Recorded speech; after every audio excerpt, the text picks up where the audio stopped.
All right, today we're going to be discussing how your email marketing won't work anymore unless you follow these three new rules from Google and Yahoo. Did you see what they ended up putting out? No. So Google and Yahoo are Oh making yeah. This I have. Go ahead. yeah, so if you're sending out 5,000 or more emails per day, they're changing up the rules on you. The first is your spam limit needs to be less than 0.1%, ideally. It can't go above 0.3%. So that really means you can go up to 0.3%, but they don't want you over. And if it goes over 0.3%, there's a good chance your emails don't even get placed in people's inbox. The second is, and this one's been going on for a long time, it just sounds like a lot of people still don't do it, at least smaller businesses. They want you to use SPF, DKIM, and DMARC to let them know that you're actually the one really sending out the email versus someone spamming or pretending to be you, which makes sense. I would have guessed that most companies already do this, but I guess there's some that don't if they're listing that out. And here's a funny one. You have to have a one-click unsubscribe, which pretty much all email platforms do, but they added a caveat. If someone messages you to remove them within their list, you have to do so within 2 days. If you don't do it within 2 days, you're gonna have issues from them. Yeah, look, I think this comes down to you have to adapt as a marketer. This also comes down to marketers tend to abuse things until they get bad. And so then you have companies like Google and Yahoo that need to do something about it. So I think this is a better thing for users at the end of the day. It's a better user experience. And you just have to comply. And I think even now that we're talking about this, we're actually a little late to it. We did talk about a couple months before, but I think it's helpful for us to remind you that you should comply to this. Otherwise, you're going to lose out on one of the most important channels that you have way more control over than any of the other channels out there. So the idea here is like, we're not saying go start a newsletter business. We're saying, hey, a newsletter is a nice way to keep people engaged and potentially get them to convert. Yeah, and I think they're making these changes because you're seeing more and more emails being sent to people who don't want them, and more people creating newsletter businesses, which is increasing email volume, right? Newsletters have been on fire. A lot of people like the 𝗙𝗓𝗡𝗟s have been talking about newsletters. You're also getting people using softwares like retention.com and emailing people who may not want to be emailed. But over time, I actually think this isn't that crazy of requirements for them. I do think they're going to tighten this up. I think this is just a first step of them saying, hey, we're actually going to put in our own requirements, forget just laws, because people are using Yahoo Mail and Gmail, and they're really popular, as well as Outlook. They're going to start creating their own rules to help protecting their users, which then causes more people to be like, you know what? I'm going to end up using Gmail over Hotmail because Gmail makes it so I get way less crap in my inbox. And that's a huge problem. Like if I look at my Gmail inbox on a daily basis, dude, no joke, I at least get 100 to 200 emails a day from people I don't want, never heard of. And I click unsubscribe. And for some reason, I keep getting added back to lists. And on top of that, there's some of them don't even have unsubscribes, just people just randomly emailing me, and I can't block them out anymore because I've used my limit. Google has this filter, not filtering thing. You can end up just blocking people, and I would just block, and my inbox would start becoming much cleaner, nicer. But Google has a limit on how many people you can actually block within your Gmail, and I've went over that limit a few years ago. Dude, so Neil's super OCD where he gets to inbox zero. I've given up at this point. So one of my inbox is like 51,000. And then the other one's, No. yeah, 51,000? How do you I just sleep give at up. night? I give up. No, so I'm pretty good at filtering for the things that are important. I generally don't miss things that way. I'm too lazy to go delete and like do all these things, right? But there's actually an app that's good for you. So you know Thomas, he works at SaneBox, right? SaneBox does a good job. Even to this day, they still have a lot of customers that will help you filter out and move things away that seem like they're spammy. So that might save you time too. And I use it for that to help me boomerang things back to my inbox later, weeks later, months later, if I need to follow up with an email. So that's what I do. We all have our different ways. But I think the key takeaway here, or one of the key takeaways should be that if you want to have a low spam score, that probably means you have to send valuable emails. Otherwise, if all you're sending is sales emails, you're going to get a high spam score. And then what's going to happen is you're going to get filtered out. So, and that's going to affect a lot of people that are relying on outbound. So like, even if you do outbound, having a good having good content that you're putting out maybe once, twice, or 3 times a week, that's going to balance things out. Otherwise, I don't see it working out for you in the long term. By the way, Neil and I have an agency owners group called the Agency Owners Association. All you have to do, just go to marketingschool.io/agency. Once again, it's marketingschool.io/agency to learn more. And now back to the show. Dude, it's so funny because with their new algorithm update, I ended up releasing some data about what I think the future is going to hold. Because we've been running experiments with AI content and non-AI content. And check this out. Funny enough, I actually can share my screen. This makes it easy now. All right. Can you see the chart on my screen? Yep. So check this out. We took 68 websites, created 744 articles, half AI and half non-AI, right? So each website would publish half their content with AI, half with non-AI. In month one, the AI content on average per article got 28 visits from SEO, like organic traffic, 71 for the human written.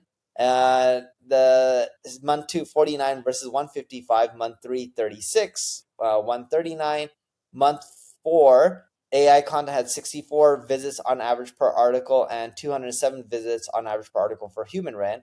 Month 5, and that's where we stopped the experiment, 52 for AI. That's an average visitor count on a monthly basis per article versus 283. The difference is staggering. Even though search engines are saying, hey, we just care about content quality, we don't care if your content is written by human or AI, at the end of the day, they're pretty much saying indirectly, if the content is by AI, because we don't think the quality is as high, you're just not going to get as much traffic. And the people that we're seeing generating a lot of traffic from programmatic SEO are still modifying their content heavily with humans. So basically, if we're to simplify this, I'm looking at the 5-month mark over here. At the 5-month mark, the human content performs 5.44 times better than the purely AI generated content. And actually, I've seen this. We've on our site, we've actually segmented it ourselves. So on the programmatic SEO piece, like that's not going up nearly as quickly as the AI assisted content we're doing with Marketing School, and that actually got a boost after the recent update. It's actually shooting up even faster, and so. I still think the key for the next 5 years or so is going to be AI assisted content because it's pretty easy to detect the templated pages you're creating. I'm not saying don't do programmatic SEO. I still think it's a very viable thing. And guys, by the way, programmatic SEO is nothing new. TripAdvisor, Expedia, Zillow, all these companies have been doing it for years and years, and they're really leveraging their authority. So it's a combination of both if it makes sense for your business. So that's it. I want to take a second to tell you about my podcast co-host agency, so NP Digital. So Neil Patel Digital, what they do is they do a whole host of marketing services, and they are global. They're worldwide. They have SMB services as well. They have mid-market to enterprise services as well. They cover the entire gamut. So you can just go to mpdigital.com to learn more about it. And now back to the episode. So have you seen this stupid Pepsi ad? Here, let me tell you what I'm talking about. No, but I want to see it. Share your screen to show it. Here. See, if we record at my place next time, we can share screen live in person. All right. You see this ad? Here, let me explain what's on the ad. So there's a picture of nachos, and then there's a Diet Coke can, but then it says taste okay. So they turn the Coke can to only show the okay, taste okay, right? And then at the very bottom, it says taste better with Pepsi Max. And I'm just like, which idiot which idiot made this ad? And then also which idiot allowed this ad to go forward? Because you're really just advertising Coke. Yeah. I know. I'm looking at this. I'm like, why would you put a Coke can within your ad? The only Pepsi ad that I've seen that I thought was really creative. Neil Patel. The Halloween one? Yes. Did you see that one? Yeah. Do you want? Let's see who can pull out faster. If you get it, go for it. Pepsi. I got it. Awesome. Here, I'm pulling it up. So share screen. Okay, you see this? Yes, It's this there you one. go. I thought that one was creative. That was clever. Yeah. So we wish you a scary Halloween. So Coke, and then you can see that the Pepsi actually is the main focal point over here. But for the other one, the focal point, you can't put this Pepsi at the bottom when that's the main thing. Like this is no longer the focal point. So whoever did this, I don't think did this one. They tried to bite off this one, but it didn't work. No, but this one was clever. You're saying it's spooky to show that you're a Coke. What's funny Yep. is I get both these companies are really big. Both their products are just so bad for people. Yeah. Well, the good thing about Coke is they've diversified their portfolio and they have like healthy drinks and things like that too. And so good thing for Coke. I'm sure Pepsi's done something similar. They both do. Dude, they're no longer a Coca-Cola or a Pepsi. They're hundreds, if not thousands, of different products. And some of Yep. them are really healthy and good, and some of them are really terrible for your health. But, you know, Yep. people still love their Coke and Pepsi. I don't get why. Yeah. You know what? I did go to a family reunion. So for Chinese people, when the type of food we eat, like I saw everyone drinking Coke and they're like, Coke is good for digesting this type of food because it burns it up, right? The acid. And I'm like, and I haven't had Coke for years. And I'm like, oh, okay. Well, in that case, I'm going to try some Coke. And I was like, tasted pretty good. But, you know, that's why I guess we Asian people like eating um, Asian food and drinking Coke. So I'm going to end it. I think there's a nice one over here from a smart bear. So Jason Cohen, who founded WP Engine, I think he's founded two multi-billion-dollar companies, or maybe Smart Bear was like a Centa, this sold for like a Centa million outcome or something like that. But I wanted to share this piece over here. And here's what it says. Everyone go check out this blog post later. Just type in a smart bear AI startups. So type in a smart bear AI startups. And here's the post. It says AI startups require new strategies. This time it's actually different. So it says the typical dynamics between startups and incumbents do not apply in AI as they did in previous technology revolutions like mobile and the internet. Ignore this at your peril, right? I'm not going to read the entire thing here, but basically here's what he's saying at a high level. So incumbents aren't failing to innovate. So when you think about if you're going to start like an AI company, how are you going to compete with like a Microsoft or a Google or an OpenAI? They're the incumbents, so to speak. And before it was more about a startup getting distribution ahead of the incumbents, right? But in this case, the incumbents already have distribution and they're innovating on their data sets, right? So that kind of goes out the window. And incumbents also have the data too. So you can't really build an AI strategy if there's no data strategy, right? And when you think about all the models that or the data that Google's building on, or OpenAI, or Microsoft, whatever it is exactly, they have the data advantage. And also great talent. When you think about before, it's like, okay, why would someone work at a startup? A startup might raise money, they might work on something amazing. Well, here's the thing: if you work at an incumbent like a Microsoft or like a Google, you might get paid millions of dollars a year. If you're a really good AI engineer, or at least a couple $100,000 a year, right? So you have a much more stable job if you're going to build like an AI company, right? And so there's just a lot to think about here. And I do think like back in the day with mobile and the web and everything like that, all these things like, risk aversion, disruption theory, the incumbents versus the startup type of thing, like that's all changed. And he does a really good job of explaining how this all works. Dude, and if you look at a lot of the incumbents and the larger players in the space, like let's take Adobe. Adobe with Firefly has done an amazing job innovating and adapting, right? There's a lot of these bigger players like Adobe, Microsoft, even Google. I know a lot of people don't like Gemini, but Google is trying to innovate and adapt really fast. And you look at Yeah. some of these big incumbents, they're spending an arm and a leg and adapting probably faster than a lot of the new startups that I see. And the main reason being is a lot of this AI stuff takes tons of cash, and that's what the incumbents have more than anyone else.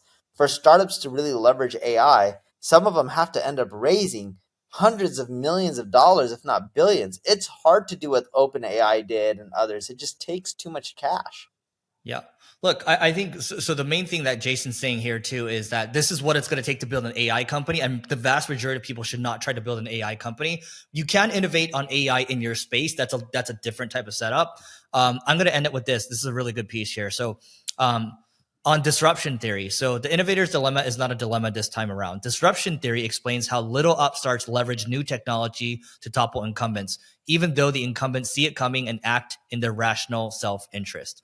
The theory goes, New technology is often A, better in some ways, B, worse in some ways, and C, cheaper than existing technology. The combination of A and C can overcome B. The classic example given in the book is the original transistor radio, whose the sound quality was far worse than the incumbent. Beautiful to look at, rich sounding, furniture sized, and weight RCA radios. However, the advantage of the transistor radio is that it's portable, a feature made possible because transistors use so little energy. A radio at the beach that's staticky and a tinny is a lot better than not having a radio at all. So upstarts were able to sell radios that were worse in a very important way, but also cheaper with the advantage of mobility. So last paragraph here. So, of course, over time, the transistor radio improved its sound quality, and this is the other factor in disruption theory, that the technology that starts out worse becomes better over time, and yet is still cheaper and retains its positive qualities. Then the new technology fully disrupts the incumbents, who had been looking on thinking, we're the ones who have great sound, so we're safe.